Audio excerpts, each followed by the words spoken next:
Hello, guys, and welcome to Wisdom in Torah Ministries. As you know, we're trying to get going again with our podcast. I lost my voice for a little bit, and I'm getting a little bit better, except that I keep talking and talking and teaching and researching and having courses. So just be a little patient with me as my voice goes a little bit. The advantage of today is that I have someone sharing the time with me, and at the same time, we're going to be talking about a topic everyone loves: demons and spirits. If for some reason it seems like anytime you mention demons and spirits, it catches the attention of every believer. In some circles, they actually pay more attention to demons and spirits than talking about the Word of God. I know I'll be a little sarcastic. I don't mean to, but it's a reality. I've been to places. I remember making a trip, and they met with me and they wanted to ask questions, and every question that I got was about demons and spirits. And I'm thinking, wow, it reminded me of ancient Near Eastern theology, which of thinking and culture, Mesopotamia, the Hittites, and all the ancient Near East. It was basically based on demonology, evil spirits, and appeasing of the gods. But in order for us to understand a little bit about its context, I'm not doing it alone because although I've studied it, I don't really focus on that. I really focus more on, what you called ancient Near Eastern history. And I've got some help, someone who knows a little bit more about it than I do. So Professor Chavalas is here with me. How are you, Professor? I'm doing well. I'll try to make sure that I say things that won't make you yell to mess up your voice. I will do my best. I will do my best. Hold on, let me get you on the screen here real quick. Oh, you are on the screen. Good Uh-huh. deal. All right. So, as you know, because in the Christian world, um, speaking about demons takes a lot of priority, and you know this. It's not as we're trying to talk bad about people or anything like that. We're just trying to understand why that's the case. It seems to me that every time demons and spirits in the conversation come about, we put more emphasis on understanding demons than we are understanding the Word of God. And I know that's a valid point because I've been places that they rather talk about the those things instead of even the commandments of God. So, what have you learned in all the years studying ancient Near East?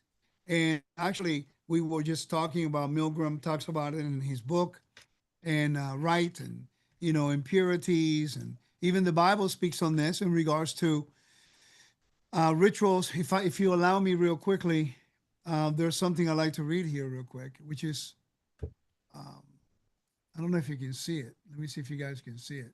Oh, let me know if you can see this. Yes. All right, good.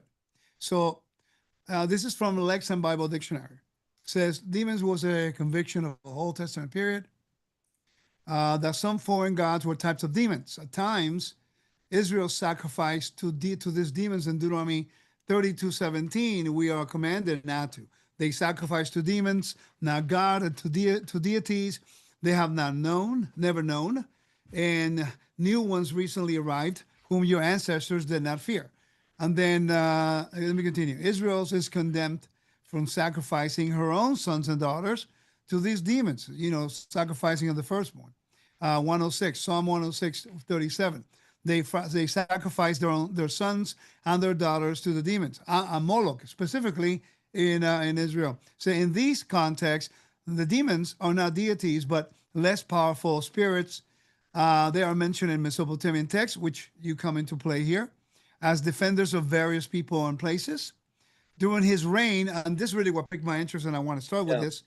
It says during the King Jeroboam, which it doesn't surprise me, Professor, because what we have is there's a movement that is calling themselves the 10 tribes of Israel, and and that's something that I believe in the restoration of the kingdom. I have no problems with that. The problem is that they changed the feasts, the holy days, the temple location, temple priesthood, exactly what Jeroboam did with the northern kingdom.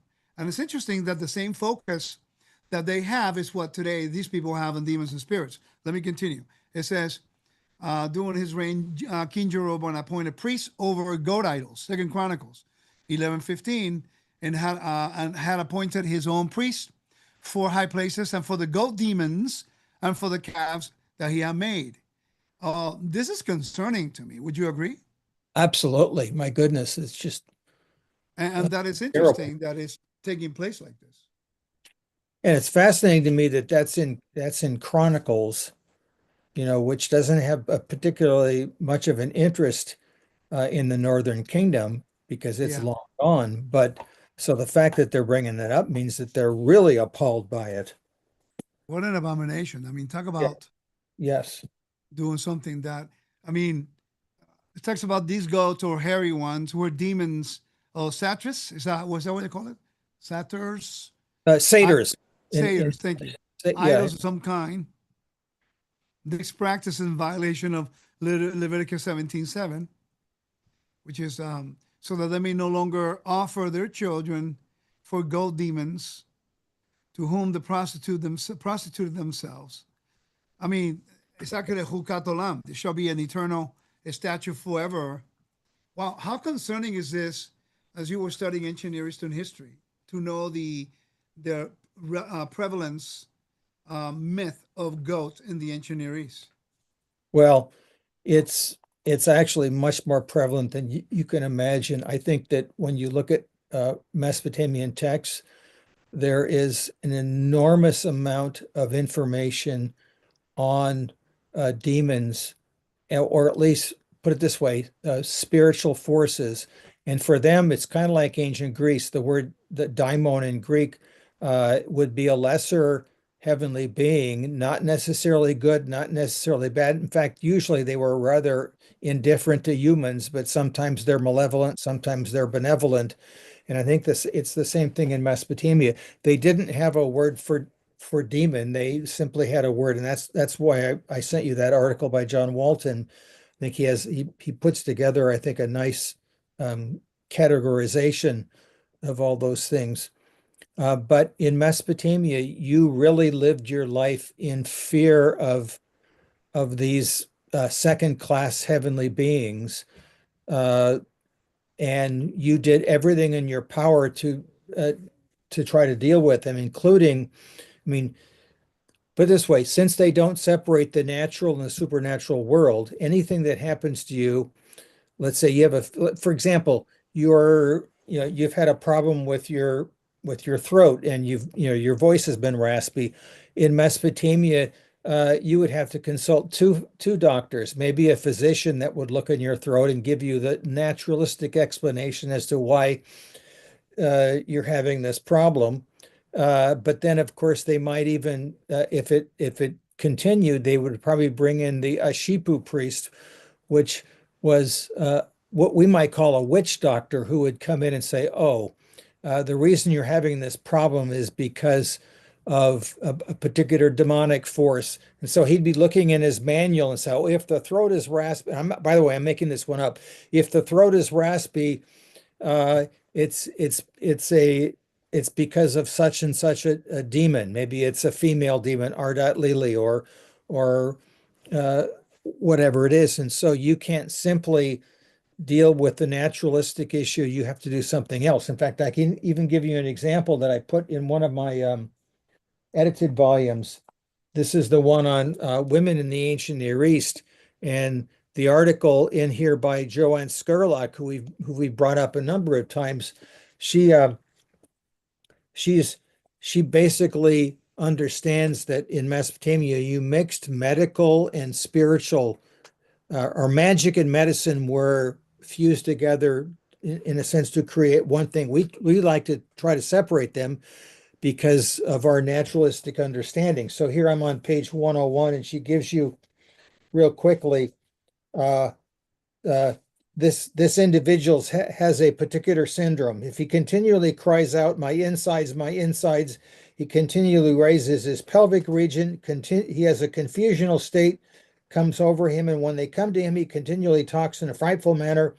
And then here's the symptom. It's hand of Ardat Lili, which means that you've got a demonic issue. There's a demon who is, it doesn't necessarily mean he's possessing, or she actually is a female. It doesn't mean the demon's possessing you. It means that they're accosting you. Kind of like the whole issue in the New Testament are people, possessed by demons, or are they simply accosted by them? And my answer is yes. It probably depends on the circumstance.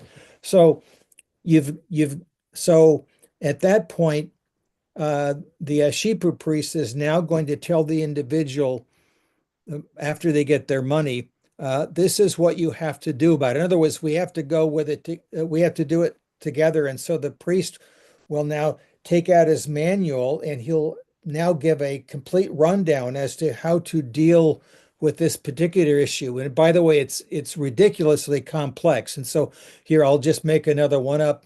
It might mean that you have to go to the river's edge or a lake, which wouldn't be hard in Florida, and maybe you have to make a clay uh, facsimile of the demon or demoness that's bothering you, and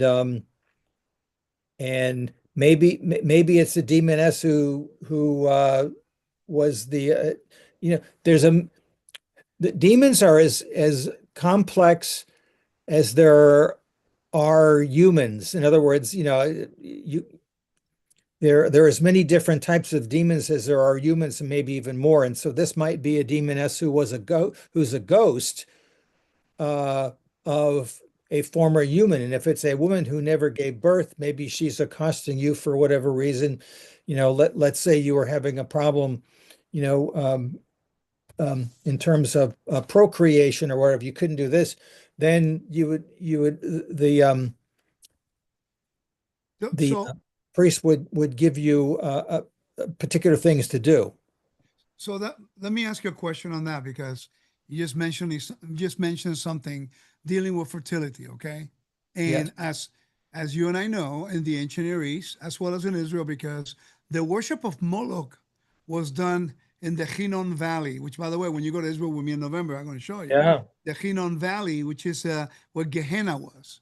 Right. Um, so it was basically the trash bin outside the city wall, Right. and they used to do worship of the Moloch there, which is included human sacrifice at one point or Yes. another. Now, I was always, I'm just maybe a weird connection. Don't know if there is one, but I always found it very interesting that in the ancient Near East, as you know, one of the kings of Moab he was on a war against with an enemy, and he sacrificed his firstborn son to Mesha. Yeah. acquire victory, right? And he killed his son, and he still lost the war. Um, but in regards to fertility, do you think maybe that's the reason God asked Abraham to take his son, whom he loved, to the altar? Human sacrifice is not accepted, obviously. But was it possibly to show Abraham that you don't need to sacrifice to these in order to guarantee something? Because he believed in God by faith. I mean, could that be possible? I don't know. It certainly could be. I think of that. To me, God is asking Abraham to do the most counterintuitive thing that is imaginable. He's already given him his promise, and his Yeah. promise is going to go through this particular son. And now he's saying, "Oh, by the way, now I'd like you to kill your son." As a, and I think that's probably what Paul is alluding to in Romans 4 when he talks about Abraham believing in hope against hope. And I know I've looked at a couple commentators who think that probably means he believed in God against all reason. In other words, it Right. doesn't look right to me. It doesn't make any sense, really, if you think about it. When we believe, we're going against some of our natural intuitions, and that's the whole point of it, is that we're and so Abraham. But so I think that that seems to be on the right track. It would make sense I just that find it. I just find it to be. People ask me all the time, because can we look at this, if you don't mind, for a few minutes? sure. Demons and the evil spirits in the context of chaos. Because Yeah. then when I began to study your research, John Walton's, by the way, this is a book that he had. Oh yeah. It's it's not bad reading, but it's a little taxing. Yeah. I read half of it. I can't say I've read the whole thing, but and it gave me a different perspective. I also read, part of Women's in the Ancient Near East, what I found, and people ask me all the time, how come I don't have teachings on demons? As a matter of fact, this is the first podcast I've ever used on the topic. The reason is because the Torah doesn't really make mention of them. Now I understand why. Because he didn't want Israel to focus on the underworld. I mean, that's the whole thing about the tabernacle, a sacred space, Yeah. order, no fear. And I caught on to this, professor, when I was studying the laws of purity, right? And then, mold. If you have mold in your house, just cut the piece. If it comes back, destroy the house. And I was always curious. That's kind of weird. Well, it's not weird today because today we know black mold can kill you. Yeah. But in that time frame, it was also God demystifying his Yes. own people. Would Yeah. you agree with that? Absolutely. Absolutely. Can you And imagine living your whole life thinking that demons are trying to kill you? well, and I have to tell you is that that's the world surrounding Israel, and that's why I think it's so important to look at Leviticus, but Yeah. the entire Old Testament in that context. You speak to my heart right here. Well, repeat that again. Well, I don't have to tell you about Leviticus. I know you've memorized the whole thing. No, Uh, not yet. It's but gonna take me 10 years. yeah, Oh, be still my heart. You just said something that but now but you understand where I'm coming from. I'm trying to yeah, demystify my life. and but but if you understand that the culture surrounding them are absolutely obsessed and fearful of the demonic world, then you can understand what what the Israelite response is that of course they bring them up. They bring them up in how do I say it, anecdotally, because they don't you're right, they don't want to make them the central note about anything, but they're brought up as an anecdote because of course you can't avoid it, but everyone knows about it. This is why, by the way, I don't think I brought this up before. A colleague of mine who I got to know years and years ago, Clinton Arnold, wrote this book about New Testament power and magic, a study in Ephesians. This became wildly popular in the third world. He's actually probably the most famous Bible scholar in the third world. Why? Because of course, if you go to a place like Africa or Southeast Asia, etc., they know all about the demonic realm, Yeah. and they're living in it still. And so for them, uh, to find out that if they find out, oh, demons will stop accosting me if I give my allegiance over to Jesus. Uh, that's exactly what's going on, I think, in the New Testament realm, and this is why Mark just has, we look at it and say, why does Jesus keep on exorcising demons, and he does it on his own authority? We don't need to know that today, do we? And of course, yes, we do, because that was the whole point. That's how Well, the kingdom is being ushered in. do you think obviously we know based on the text that the Messiah came with the authority of the Father. We no one, I mean, we know that. The text is clear on that. So one of the things that helped me understand, and I'm glad you mentioned that around Messiah doing this, um, when we talk about the man from Gadara, when he Oh yeah, crosses, as you know, he crosses the Sea of Galilee, and he goes to the other side where there was some Decapolis. One of the Decapolis was there, yes, and that was a very pagan city. So it's interesting that the storyline is telling us a new creation motif. He's crossing on a ship after a storm on the water to the other side. And yeah, then he sees someone with a unclean spirits.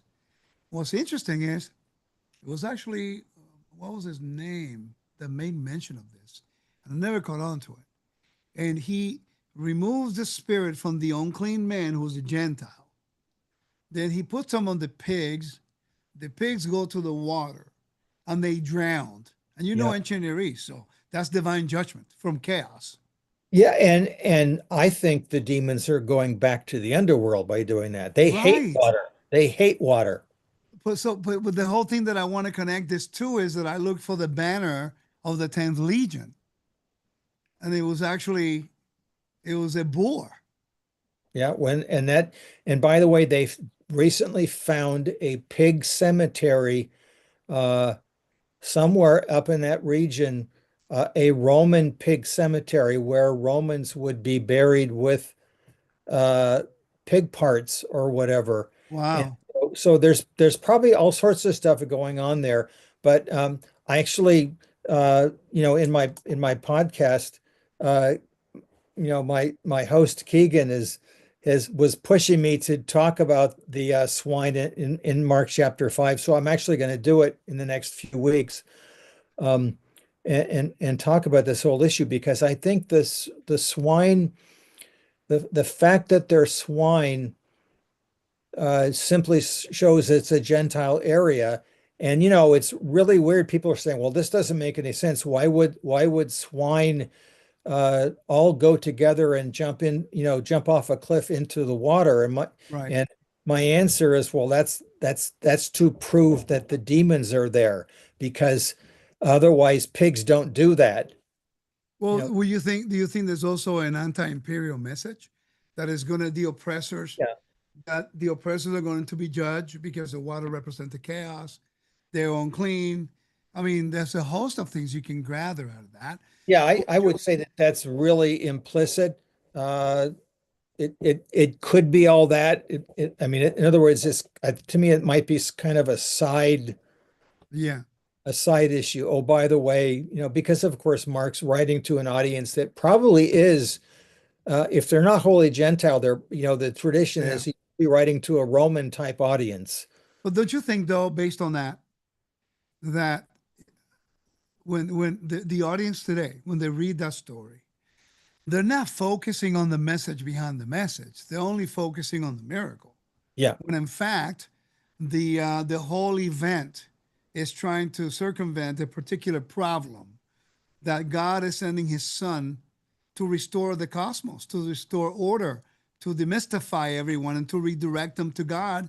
And you have to leave the unclean life. You're in chains. You live in a pagan worship. Then the spirits leave you and go into the abyss. I mean, talk about the story of reconciliation, and we don't really focus on that end. well, and just remember, in that particular story, where are they? The larger area is Bashan. Right, Okay, which, um, though it was, of course, given over to what the half tribe, I think, Manasseh, it hmm, certainly isn't. In other words, they don't have it right now in that time period. It's 100% Gentile pagan. And yeah, so, but of course, for the Gentiles, Bashan is really important. This, of course, is also where the axis of heaven and earth, right around Mount Hermon, which of course is further north than this. But the right. whole point is, this is probably partly also cosmic geography. This is kind of like the stomping grounds for the demonic host. And so for Jesus to be doing this, there's no accident that this is happening Well, where it's happening. well, remember, there's also Caesarea Philippi, which is up there in the area of Tel Dan, Yeah. which deals exactly with the Pan, the god Pan, Yes. half man, half goat, the same thing. It Yeah. was an imperial town, and when Yeshua says, "Who do you think I am?" You know, and the rock. Unfortunately, on our trip, I'm not going to go out there to the north, Yeah. but when I was there, I was able to really grasp it. When Yeshua's trying to say, "Well, who do you think I am?" And well, you're the Messiah. Okay, fine. He says, "Upon this rock," and everyone is assuming that is Peter. But if you don't see the contrast of Caesarea Philippi, which is actually a huge rock on Yeah. the side of the mountain, and there's the worship of the imperial worship, and then the Pan worship, and then there's a little crevice of a deep water source. They used to put their sacrifice in there, and if the water took the blood and the sacrifice away, to them it meant that the underworld Pan accepted it. If not, the goat god. If not, it was not accepted. Talk about a contrast. Which rock do Yeah. you believe in? That one or the one that God sent? It's really cool, Yeah. Well, of course, it was the Catholic Church who took that right? particular tradition, which was, uh, you know, um, probably self-serving. That's all I'm going to say. So So, as a scholar, okay. So let's say when you started looking into this stuff, and you start reading about ancient Near East, Mesopotamian, and some of the other stuff you read, and you realize how prevalent the um, the worship of demons and sacrifices, the fear factor Yeah, it's of they're not, appeasing they're the not being, gods. I'll just stop. They're not being worshipped. They're they're trying to be exorcised. In other words, demons, some of them actually are protectors. And so, for example, there are a couple of names that we know, Pazuzu, who had this frightfully scary face. You would actually put a Pazuzu in your house at the door sill to scare off other demons. So he's a good demon from that Got it. standpoint. Protectors of sacred space, they call them. Yes, and so and I'm guessing the teraphim are probably not unlike that. That they're probably the dead ancestors, but they probably also are used. And so, if you have your teraphim stolen, you're naked. So Well, but that's what happened with the story of Laban. I mean, right, the daughters of Laban took the gods of Laban, and Laban was not really worried about the daughters. They were happy about yeah. the gods of the family gods. I mean, that was a Well, big deal back then. yeah, it's a very big deal. So anyway, so you're not worshiping demons, but you are afraid of them, and so there's hundreds and hundreds of exorcism texts, and they were found very early. And so, you can, this is a little out of date, but good old Campbell Thompson's The Devils and Evil Spirits of Mesopotamia came out in 1904. It has been updated, but it's very technical. And so you can actually use this, and it's easily in PDF files online if you really Is it want is to that a bother. source book? Is it a source book? Yes. Well, I mean, it's got the primary sources in translation. They've been updated, but still, this was really cool. And by the way, if you really want to study this stuff, um, there's a dictionary that we've already talked about, the Really, that's a Vanderbilt really good one. I have it DD, in logos. It's a yeah, really good one. Dictionary of Deities, Demons, etc. So all your, you can just look one up. This was published in 99, I think, and so it's about 25 years old. But I Uh, highly recommend that one because And I it want to helps. push also a little bit about Walton. Uh, I'm going to diverge on Walton with his book. I haven't read thoroughly his book on demons, but um, I would rather somebody picked up Mike Heiser's one on demons. That, by the way, I forgot to mention that one. I think Yeah. I do have one here. Well, I like that one.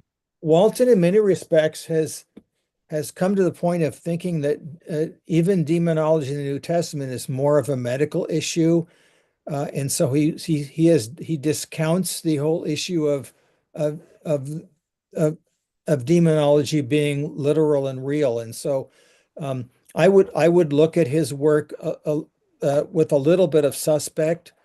Um, and so just a thought. I mean, Well, I I mean, but I kind of caught on to that when I was studying his stuff.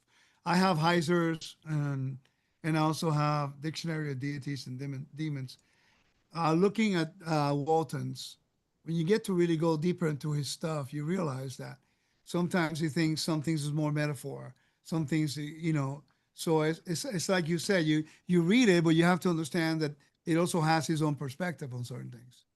Yeah, and I mean, think about it, especially for those of us in the Western world, our belief system, is through the lens of the scientific revolution. So we sort of make light of the supernatural world. It's okay to believe in the resurrection, but that we don't want to believe in Satan and demonic forces. But they're very real, and I think that um, even the New Testament commentators, the ancient ones, probably beginning with Origen in the late second century, where he was sort of embarrassed by all of the supernatural and demonic activities that are mentioned in the New Testament. And so he took them and allegorized them, and the church basically went with it because they didn't want I I guess they sort of felt embarrassed to a Greco-Roman audience that yeah, we actually believe the stuff that you're dealing with are real and demonic, and so they became nothings. Um, Uh, well, they are some things, and there's something to be dreaded. I might have mentioned this before, maybe in my podcast. Even here we are in where I am in Wisconsin, not far from where you're going to be this weekend. But the the point is that we had a police officer who went to our church, and he was casually talking about the fact that, yeah, I was called out into the forest nearby our town here, and he saw markings on trees. And he says, "Oh, I know what those markings are. Those are actually witches and warlocks who were marking trees, uh, and then they would take animals and other things to do sacrifice." And this is 20 years ago, uh, that they would go off into distant places and perform their rituals, uh, Well, and this it's a very real thing. well, this still takes place today. I mean, I Yeah. think, okay, so how do we solve the issue of understanding, the role? For example, King Saul, Oh he yeah. decided to speak to Samuel. Um, and because of that, he lost his kingdom. Yeah. Imagine the Torah and the book of Leviticus is all basically trying to disassociate the Israelites from any connection with death or the underworld, for that Yeah. matter. And now the king of Israel is dealing with the underworld. So, I mean, not dealing in the sense to have stuff to conquer the underworld, or in this case, chaos, but to actually need of the underworld to appeal to divination, which is like a huge. Yeah. So, do you think that then the temple service, the whole purpose of the temple service, was a physical way that God would establish to differentiate between holy and common and the pagan stuff that dealt with the underworld? That certainly is a good possibility because, like I said, if you think of the underworld and the fear of demons or whatever. And by the way, demons and unclean spirits, the term is used interchangeably in the New Testament, but I got an idea that the term demon is sort of generic, but when they use the word unclean spirit, that may very well be talking about the at least in Jewish tradition, that's talking about the hybrid beings that are born from the sons of God and the daughters of men, which is really, really strange. That's elaborated, especially in First Enoch and other places. But the demons are, it's so pervasive, and I think that we even have to look at Abraham in that way. Is that how long is it going to take him to be retrained to realize that this dark world is to be avoided? And uh, you brought up Saul. Saul doesn't consult a witch. He consults literally a a lady of ghosts. A ghost whisperer is what she's actually called. Witches are witches. She's actually conjuring up a ghost. Uh, Usually they would do that in Mesopotamia for a purpose of trying to control it and dominate it. And of course, that's really, if you think about it, that's what Saul's trying to do. He's trying to, uh, you know, gather up, the,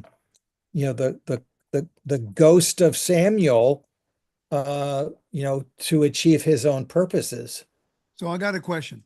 So, as you know, the Bible, the New Testament is really the only one that really makes a point of evil spirits, demons, the Greek word. When you start looking into the Greek mindset of what those things are, compared to the way the modern world thinks, Yeah, I'm concerned. This is my own personal conviction and my observation after 26 years teaching, that the body of the believer in the Messiah, they do spend more time focusing on demons. And then when I study the Torah and the prophets, I see that they're not really paying them that much attention, at least not in the narrative. Because, so my point is, if we are a kingdom that is a holy kingdom, then why do we have to be so worried about the underworld when they have no dominion over us? because Messiah has the keys of Hades, which is the underworld, you know, Yeah. and Amen. Sheol, huh? Yes, I'm maybe from a larger picture, you think about it. Here we are in the Western world. We've sort of ignored that topic for centuries, where we would look at the gods of the nations. Well, they were, they either didn't exist or they're simply demons, and they have no, uh, they don't participate, in our realm any longer. They've been defeated, so they're no longer an issue. However, uh, you know, when you start reading both the Old and New Testaments carefully, you realize that no, that world is there. It's a great fear, and though Christ has conquered them in terms of he's taken the deed to the earth, it's pretty obvious that the mission has not been fully accomplished yet. That all we have to do is look around us and realize that. And so I think what has happened is that the many in the church have overcompensated for the fact, oh, we understand these things are real, and so they've embraced it almost to a fault. And so now, and I know that you probably have known people who think that they actually can, have authority over demons themselves, That or that to me, that's near divination. I mean, I'm yeah, sorry. It's just to yeah, me that's very concerning. I don't know. It's that this is the reason why I really don't teach on it. I yeah, mean, I've read enough stuff. I can have my own opinion on it, but it's going to be an opinion that I'm going to be spending so much time defending it. Think about it, defending as to why I don't give any credence to demons, although I realize they exist. yeah, It's not the matter whether they exist or not.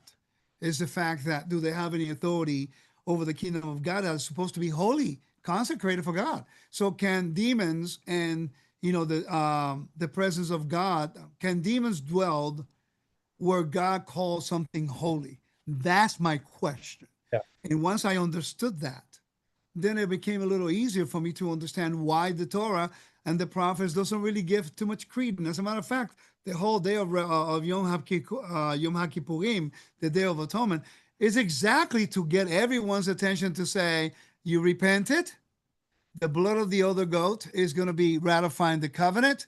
The high Yeah. priest, your mediator, is going to now put all the sins, transfer everything, and you're going to see the little goat go away. All it has no power over you. I mean, I don't know how much more evidence do we want. And and we were discussing this just before, that if you look at Jacob Milgram's commentary on Leviticus 16, Yeah, you, this one right here. yeah, that thing, it looks pretty worn. You must have looked at that before, but I kind of have. I got to tell you, the first time I read it, like 15 years ago, I actually read this whole thing. I can't listen. Don't even ask me how. Now, if I'm honest with you, when I read it, I was all enthused and all that stuff, and I only got maybe like 1%.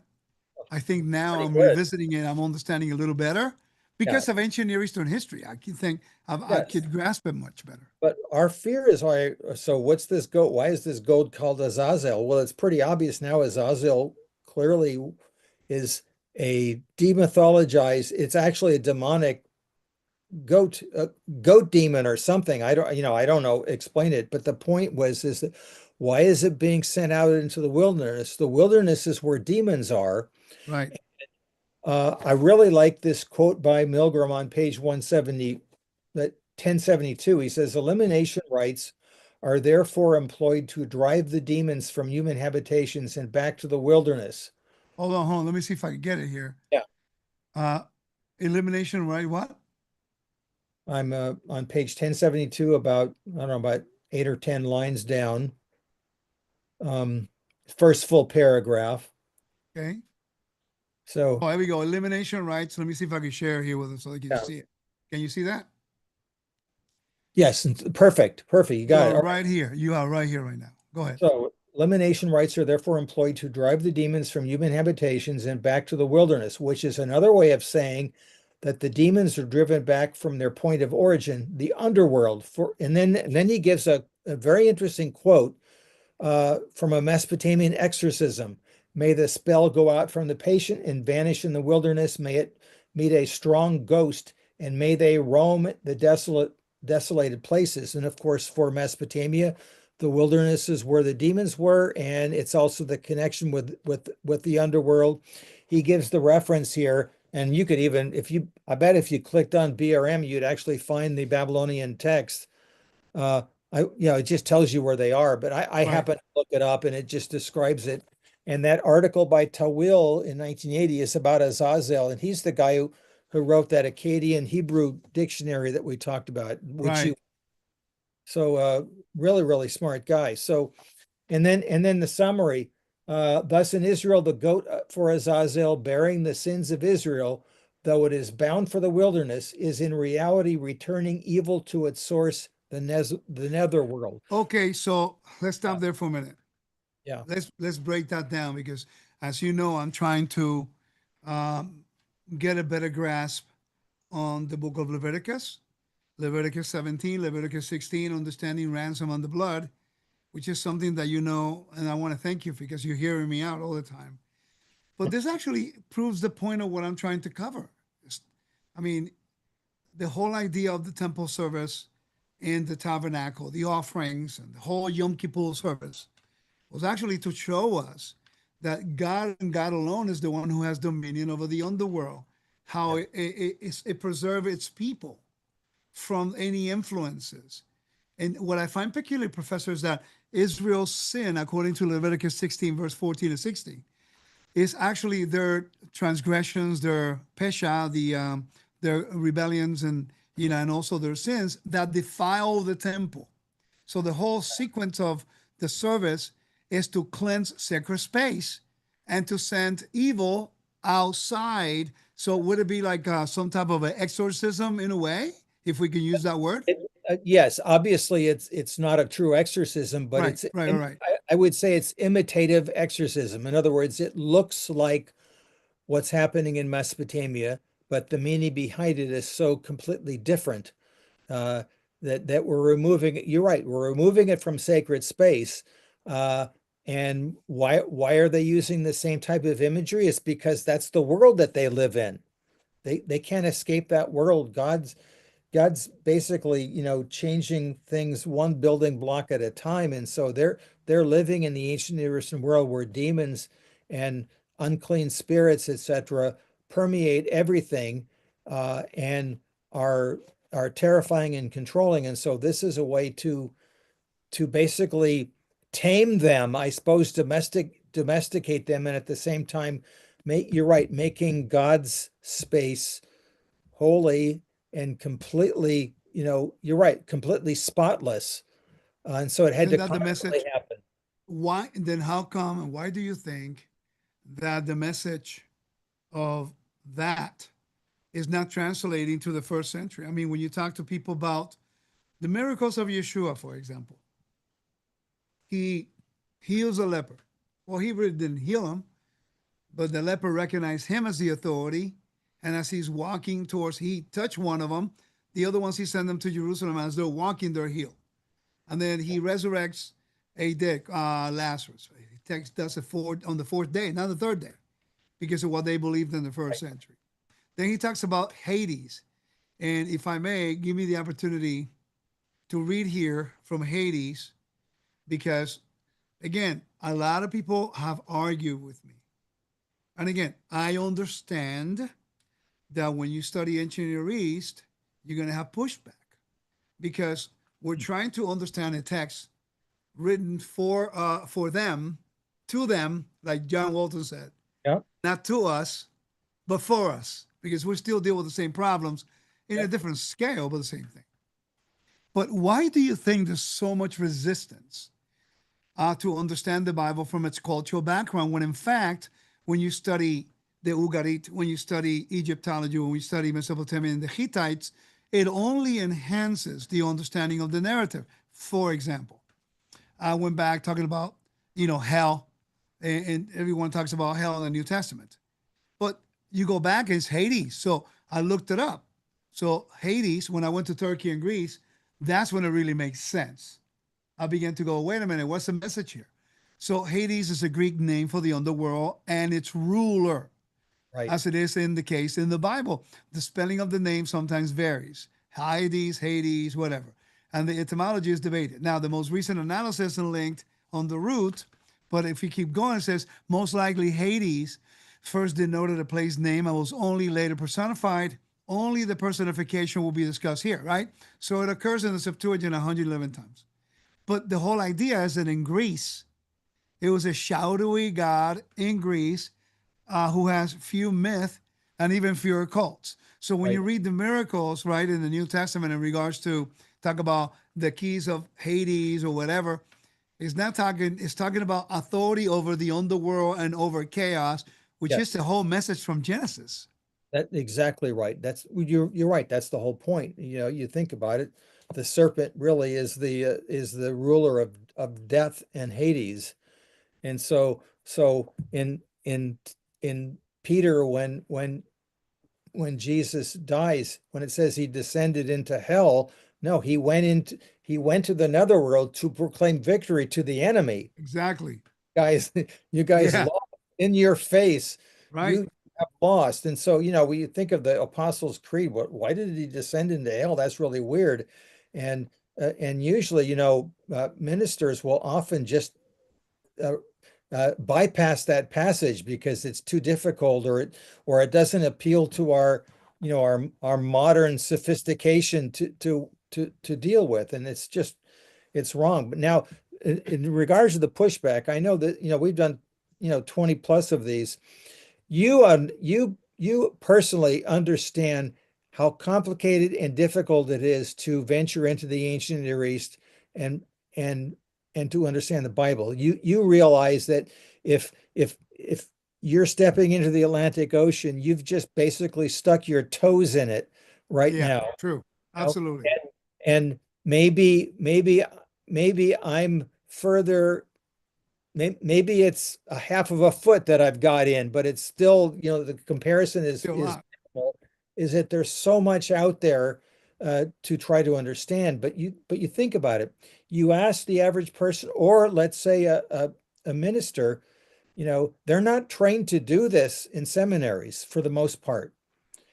Usually it's a very particular specialty. And so uh, and because of that, it's very intimidating because you're asking them to look into something that is very unmanageable. It's very, very difficult. You think about it. I, I'm amazed about you because I'm thinking, where would somebody begin on their own? And Which is what I've done for 17 years on my I own. think, Like, but I think God was guiding you in a lot of ways yeah. because it's like you just sort of went into this thing and and but once and even our friends here, Juan and Dan, they're going to say, this is a lifelong study if you decided that you were going to do this. And of course, that's, I, I had no idea what I was doing when I started this 50 years ago. I just knew that it was fun for me and I liked it. And there was a connection to the Bible, but I couldn't have told you at the beginning, what my, what the end result was going to be. But the good thing about what you guys are doing is that in you putting in all the work, you're making my learning experience. If I'm serious about the study, you're making it, you expediting my growth. For example, I mean, did you have Milgram's book back then to get a better understanding of how it worked with Yom Kippur, or Walton's, or some of the other colleagues that you had that presented all the work? Maybe not all of it. So we were all trying to learn it, right? For example, you paved the way just like Walton did, just like Milgram did, and all the other scholars. And it's helping us now at least getting a better broad perspective instead of a narrow perspective. Yes. It's just that the difference, I'm willing to open my mind to say, wait a second. I mean, before I looked at it from Christianity's perspective, and it was very narrow because I'm from Puerto Rico. We had a translation in the Spanish word in the Spanish world that is not conducive to understand the Bible. It only tells us into Spanish. It doesn't highlight the context. We're not taught to look at context. So I come down to the United States when I was a kid, and I began to study, and I began to ask questions, and I began to wonder, and basically what allowed me, Professor, to advance is the fact that I began to say, okay, how, who, when, where, how come, and what am I going to do when I know the truth? Am I going to just stay there and just trying to basically massage it and leave it on the side? Or am I going to say, hey guys, think about this? This is something here we need to learn.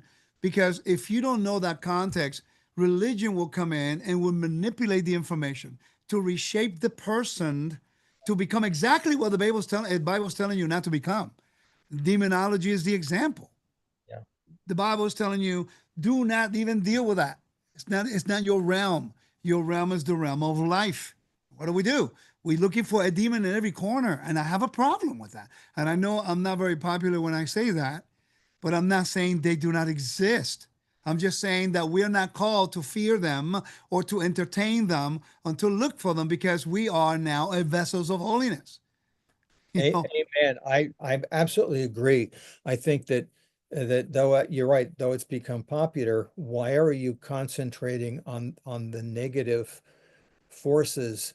I We should have a terrifying respect of them in the sense that why would I even want to deal with that? I might have mentioned this before.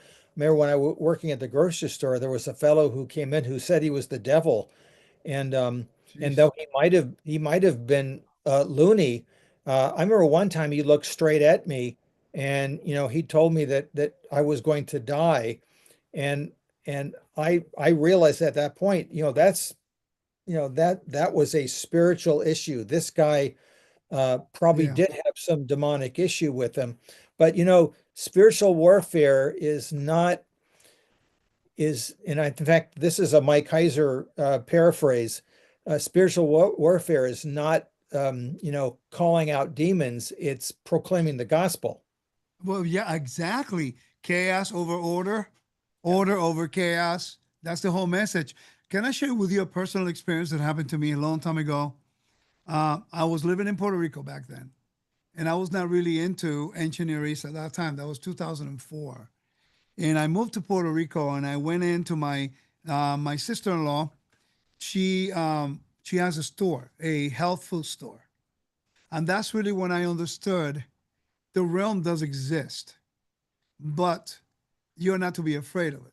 So when Yeah. I walked in, and this only happened to me twice, but in that case it was very significant because in Puerto Rico they practice Santeria, just like Haiti and Dominican Republic, and the Catholic Church has syncretism Yeah. with voodoo and stuff like that, which is the worst Yeah. type of thing you can do. But you can tell who practices that because they're dressed in white and you can tell. Okay, when I walked in, it was kind of interesting. I finally understood what our response should be when we encounter the disorder of the underworld. When I walked in, I felt something weird. It's called Yeah. discernment, okay? And I looked and I saw and already knew what that person represented. Yeah. Looked at me like this, and I went like, like that, and then they Yeah. kept walking, going on my own merry way. And then all of a sudden, picks up and leaves. And I asked my sister-in-law, I said, why did he leave so abruptly? He goes, well, he practiced witchcraft. Yeah. Witchcraft. And that was the one of the only few experiences I had something like that only twice, Yeah. in which you walk in somewhere, and that was encouraging to me to think, wow, this is what it's supposed to be like.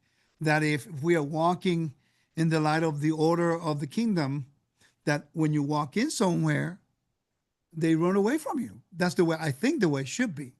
I think it's kind of like cockroaches when you turn the light on. Yeah, that's a great way of putting it. I didn't want to call that person a cockroach, Well, professor.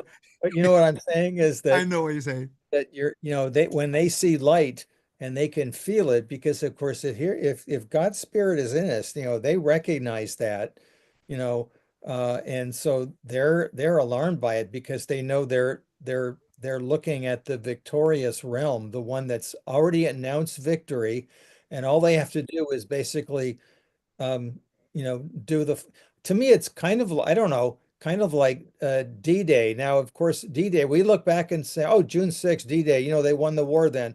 Well, they actually had to go through it. It was very terrible and bloody, but yes, the end result pretty much a done deal. Here, it's even more, complete. Yeah. And so this is why, again, in early baptism, what did you say? You renounced the works of the devil. You're switching sides. I was Well, in dark death. isn't that what baptism is really about? It means the Yeah. underworld, Yep. means chaos. And then he throws you back in the water as divine judgment, as you know, ancient Near Eastern, divine judgment. And then you come out of the water, you call him father, he calls you son and daughter, you're victorious over the underworld. Yeah, I the mean, purification, and now you're in the family. This is the official deed that you are now in the family, and so you know what happened to me? I went to a conference, and I went to a conference, and it was an odd conference. They wanted me to talk about, I have a teaching that I did a long time ago about frequencies. And anyway, so I start talking to the lady, very nice lady, and she was telling me about, the unseen world.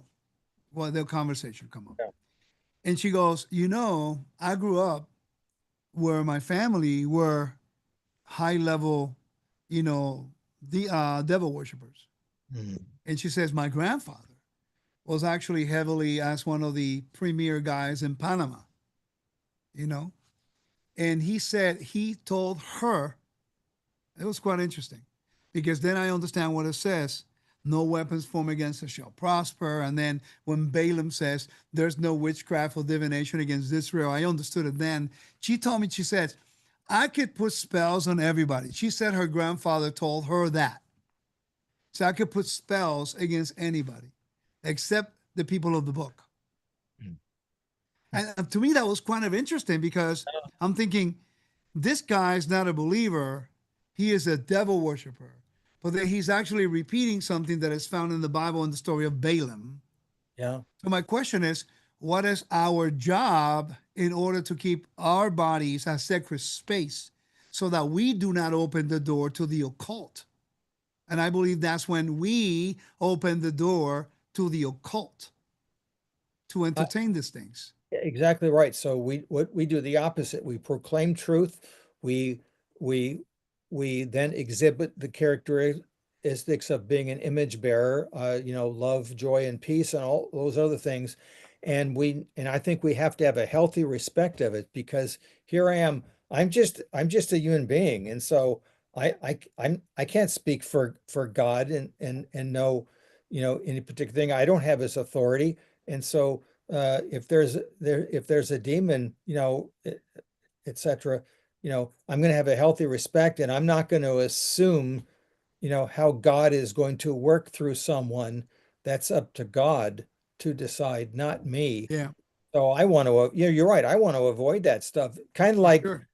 to me, it's really no different than let's say you're an alcoholic and you're saying, well, but God will protect me. I'm going to walk into that bar and I can do anything I want because God will protect me. No, you're also a human being who's frail.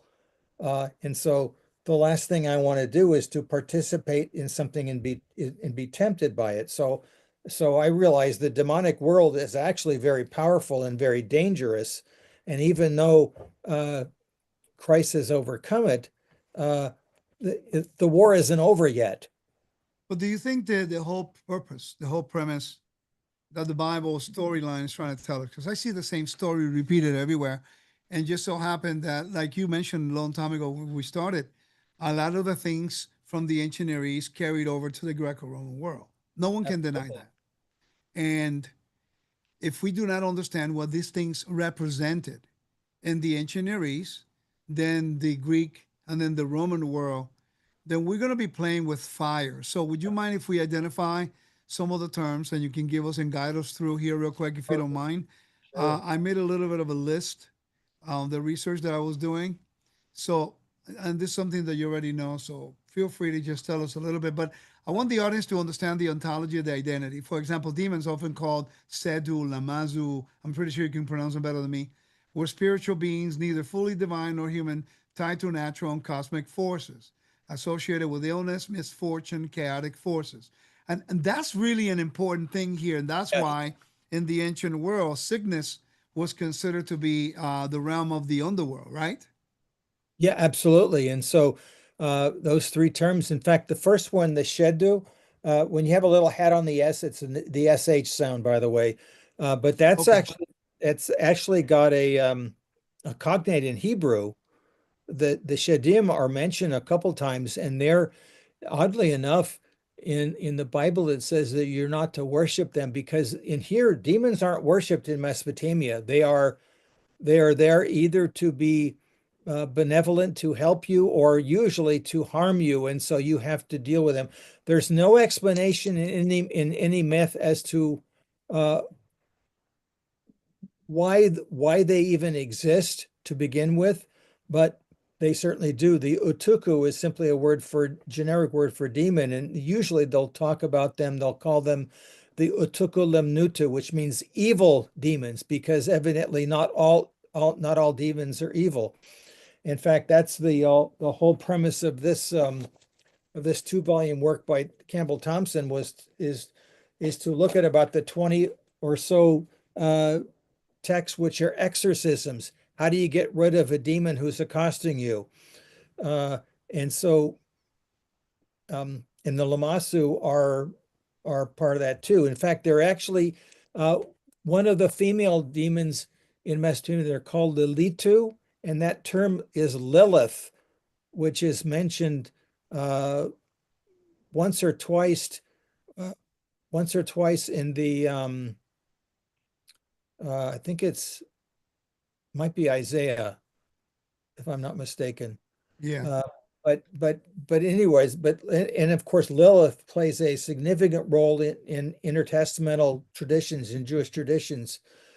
She even becomes one of Adam's uh, wives. She's a basically one of the female body snatching demonesses who is it gives the theological and intellectual explanation for why so many babies die. It's because somebody in the underworld is coming and snatching them. So the whole theory about Lilith comes from a demon type thing.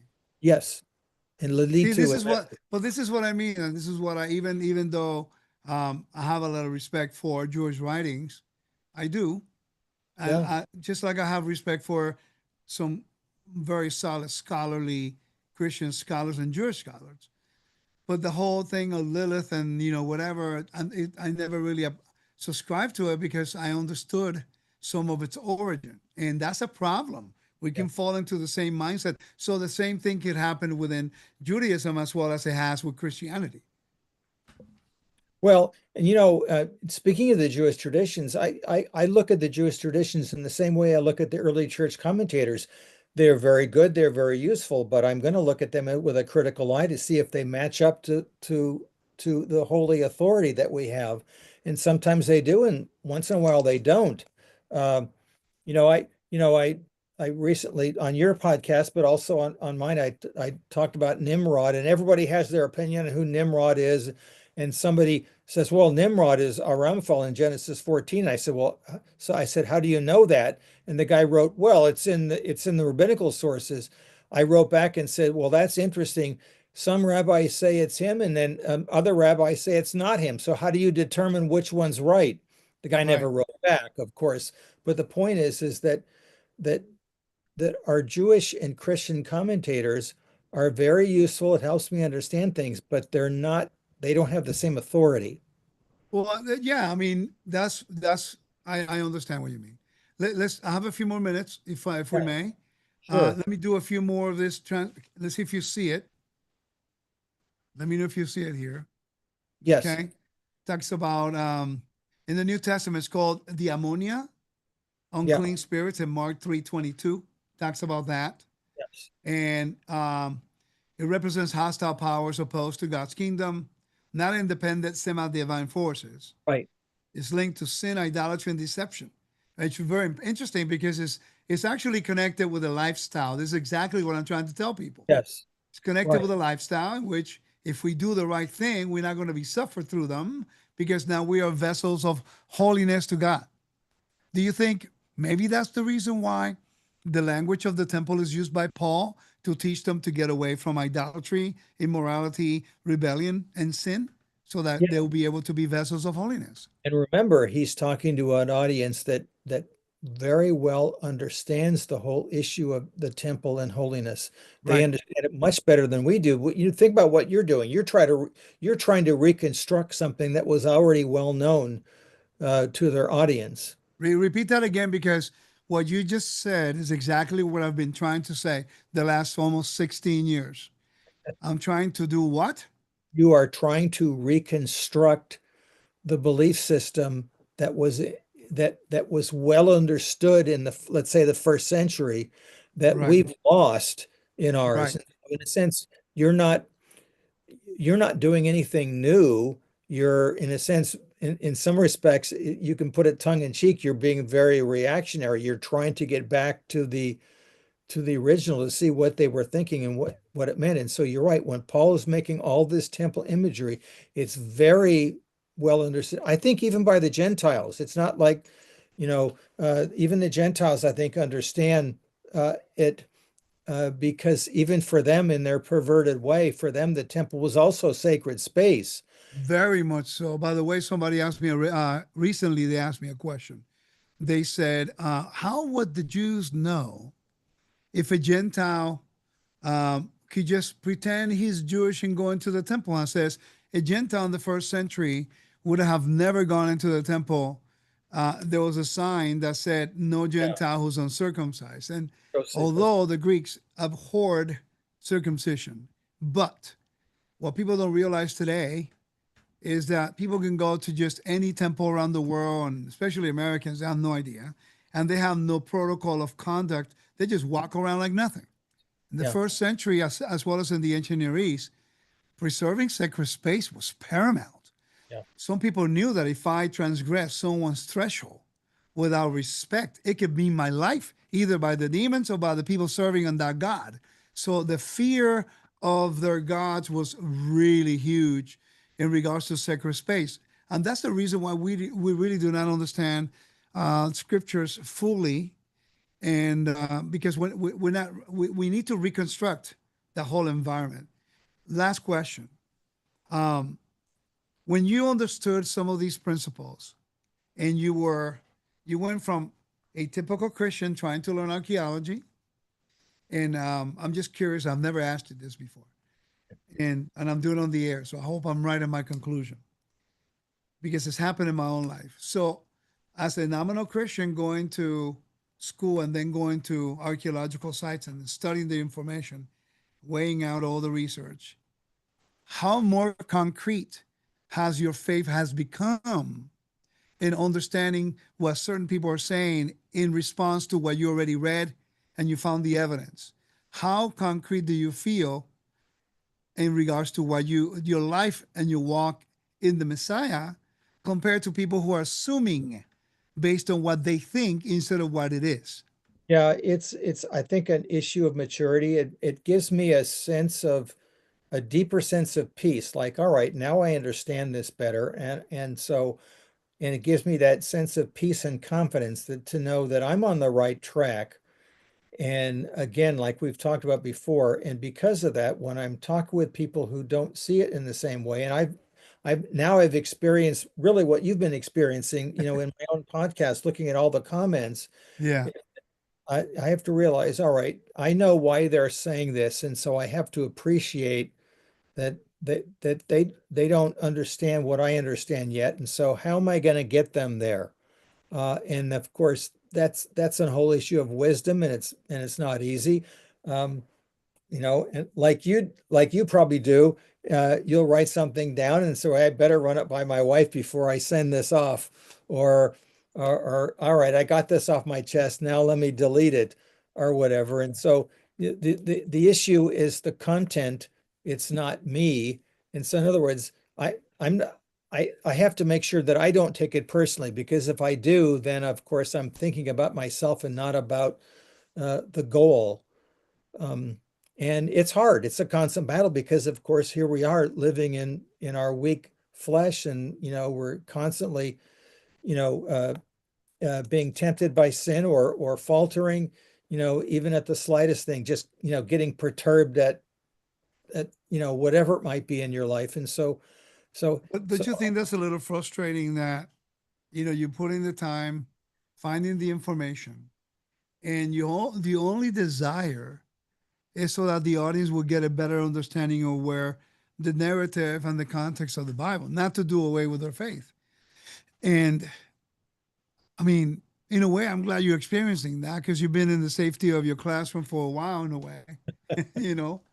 But let me ask you this, and this is not to disrespect the audience because we both respect our audiences, and although we realize that not everybody is at the level of research that maybe you have or maybe I'm developing, but still, it's a little bit frustrating because you see an audience writing something based on a reaction, not on facts. And that sometimes can be a little bit frustrating when all we're trying to do is giving you, hey guys, have you considered this before? Look at this. For example, I've always wondered why Passover? Why a lamb on Passover? Well, I found out what the lamb represented and the goat in Egyptian motif. Mhm. So I'm thinking, well, why do we need to keep doing the Pesach? You know, in the temple period was in Israel. Why have to keep eating the lamb and not break the bones? So I asked the question. I began to look into Ugarit, the Baal cycle and the destruction of the death of Baal and Mot, as you know. How, you know, it says that, who was it? Mot destroyed Baal as devouring the lamb in his Yeah, mouth. yeah, What a contrast. Now God says, hey, get yourself a lamb. And the lamb represented something to the Canaanites.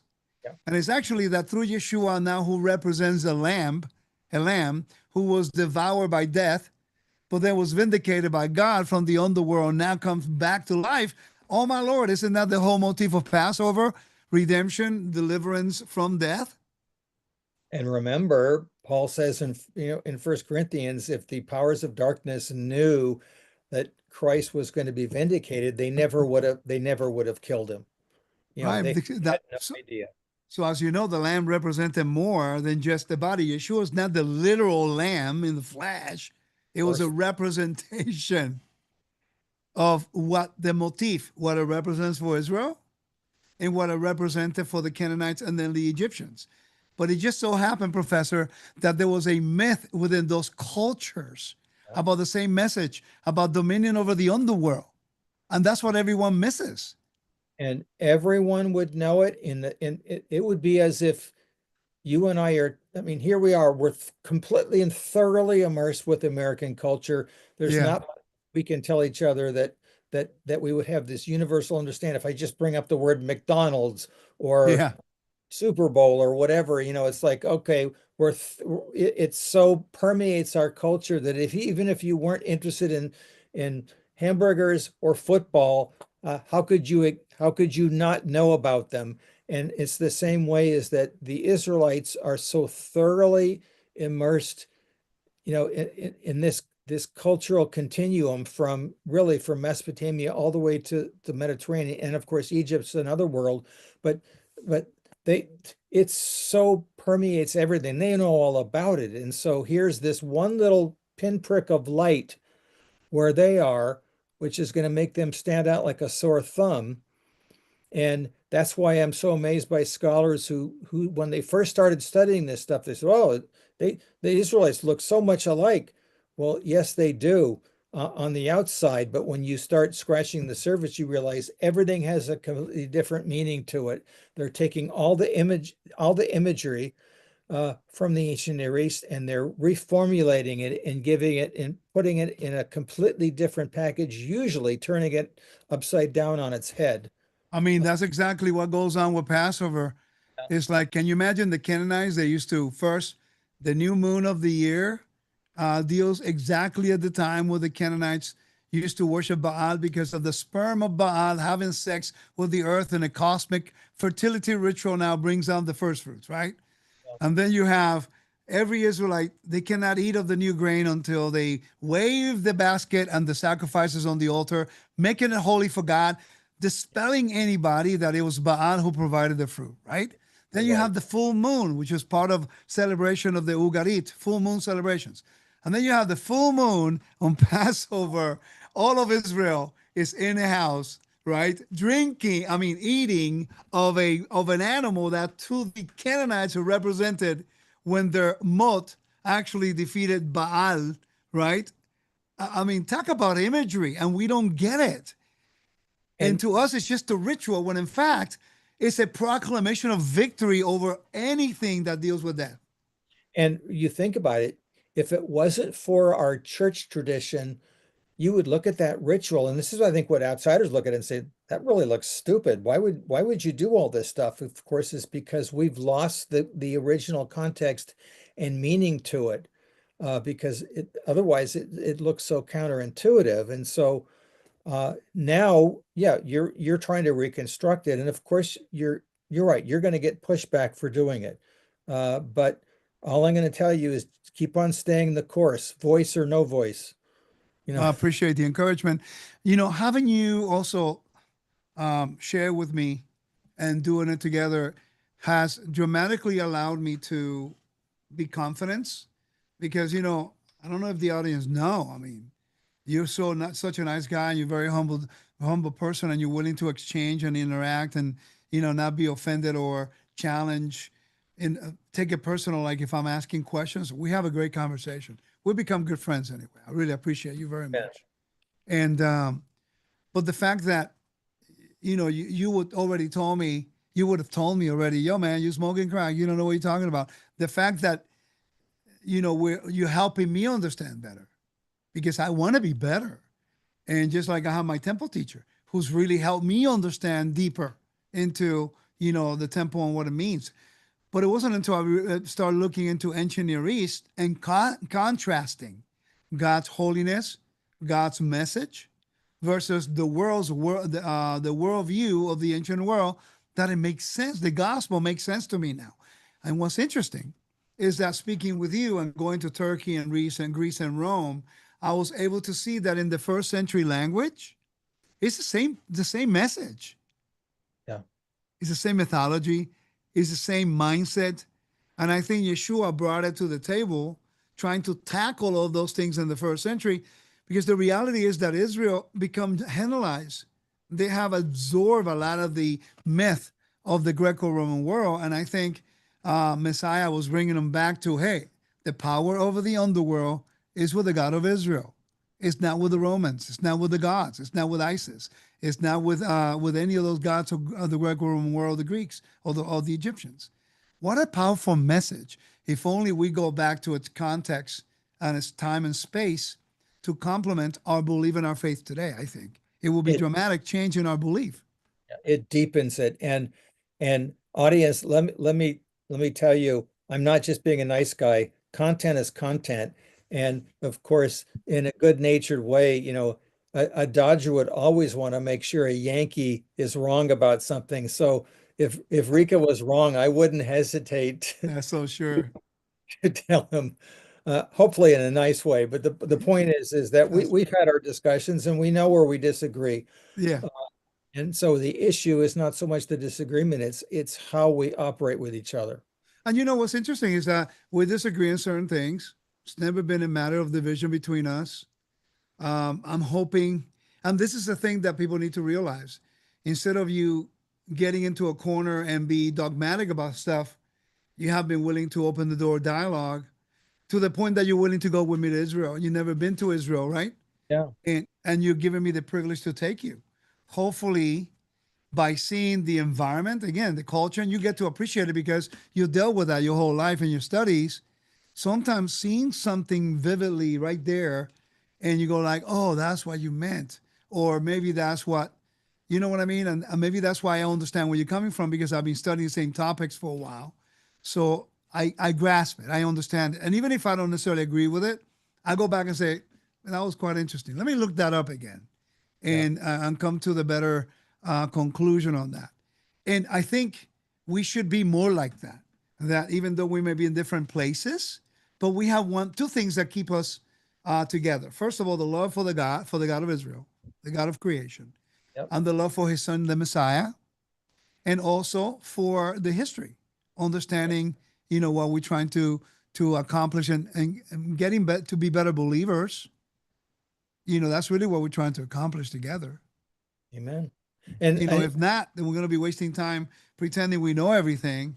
And I was just shocked that a Dodger fan be willing to talk to a Yankee fan. well, You know, not only that, I'm even willing to venture into Minnesota this weekend to see you. So there. hey, it's going to be fun, man. I don't even know what to talk about. When you going, Saturday or Sunday? Uh, we'll be there on Saturday. Okay, cool. So I may be teaching on the Torah portion on Friday night, which is all engineering. As you know, our Torah portion this week is Deuteronomy 26. It's a Oh, classic covenant renewal. yeah. You see how you went, oh. So, if you would have been there, it would have been kind of hard to teach it. You know that, right? Well, we'll be there Saturday and then overnight, and then we'll spill over into Sunday. So there. So you mean to tell me that we're gonna be hanging out talking after I teach all day, and we're gonna be I don't hanging out know. talking about the I Bible and stuff? know when we found out your wife wasn't coming, we almost said no. But I know, I know, I know. She's my secret weapon. I got you. Well, she couldn't make it this time around, but she will next time. We need to find out if Saturday night after sundown, as you know, uh, there's a Yankee game. So hopefully they're playing the Dodgers so we can beat you guys. oh no, the Dodgers are playing the Giants, and so we'll Hey, figure. let me ask you a question. What is up with Otani, man? Throwing the crazy curveballs, and I mean, he get injured, he comes back throwing 100 miles an hour. The other day he threw a changeup at 96. What's up Yeah, with that? That's nasty. yeah. I suppose it's just because he's a Dodger. As an Angel, he didn't want to do that, but now that he's on a better Yeah, team, well, we'll see who makes it to the World Series. You know that if the Yankees make it, and if they happen to win it, you're gonna be my prey for a whole year. something, I'm willing to take that chance right now. Hey, my brother, we love you, man. Thank you so much for joining me today. So, It's always a pleasure to have you, and truly an honor to have this types of discussion, so I could also learn. And I got you reading Milgram again, so I guess I'm accomplishing something. it hurts. I know.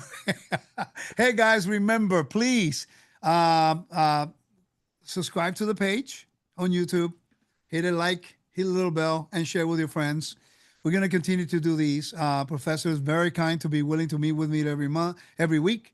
I'm also going to be doing more so of the temple and pretty soon here with Joe Good. And I want to hopefully convince Professor Roy Gain to come back one more time and talk about another topic on the book of Leviticus. So it's going to be quite interesting. So keep us in your prayers. May the God of Abraham, Isaac, and Jacob bless you and keep you and guide you, and continue to pray for us. And do me a favor, pray for Professor that when the Dodgers lose this year, he's not going to